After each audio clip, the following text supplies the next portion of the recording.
Hello friend, જો આપણે નાહી ધોઈને મસ્ત મજાના થઈ ગયા હતા તૈયાર અને વાગી ગયા હતા 9:15. તો હજી આપણે ટિફિન બનાવવાનું આજે બાકી હતું, એટલે ગુવાર બટાટાનું શાક લોટ બાંધી નાખ્યો અને રોટલી કરી નાખી અને ટિફિન પણ બાંધી દીધું. અને જો બીજી બાજુ મૂકી દીધો ચા. તો આપણે સિરિયસ ફોન આવી ગયો શેઠને, કોણ જાણે કોનો હોય. મેં કીધું પહેલાં નાસ્તો કરી લ્યો પછી વાતું કરજો. જો અમે નાસ્તો કરવા બેસી ગયા અને એક બાજુ આપણે કપડાનો થઈ ગયો તો આજે ઢગલો, અને એમાંય તડકો બહાટી બોલાવતો તો પણ હાવ. મેં કીધું તોય ધોવા તો પડશે એટલે ધોઈ નાખ્યા ને હૂકવી પણ દીધા. આપણે હવે બપોરા થઈ ગયા હતા એટલું કામ કરી લીધું ને ત્યાં તો આપણે પેટમાં પડી ગયો તો ખાડો. તો હવે આપણે જમી લીધું ને જમીને હવે આપણે હોઈ જવાનું હતું. 5 વાગ્યા લગીને બાયણે નીકળીને જોયું ને ત્યાં તો આ ડમ્ફરે જો એ ઓલું ઢગલા કરતું હતું, રોડ બનાવતા હતી.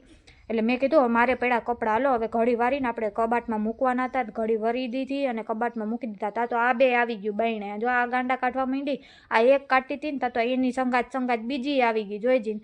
આ મેન કે મામી કે કેરીનો રસ ખાવું, સારું હાલો બનાવી દઉં. તો એ બેને ફટાફટ કેરીનો રસ બનાવી દીધો ને ત્યાં તો શેઠ મને કે હાલી કે તૈયાર થઈ જાય કે હું તને કે બહાર લઈ જાઉં. મેં કીધું ક્યાં લઈ જાઉં છું? તો મને કે તું તૈયાર થઈ જા ને. ત્યાં તો આપણે થઈ ગયા તૈયાર અને જોઈને લઈને મને નીકળી ગયા. ત્યાં તો હું ત્યાં જોયું ને તો એ મને ગોલો ખાવાનું, ત્યાં તો ઓર્ડર દેવા માંડ્યા ને આવી ગયો આપણો ગોલો.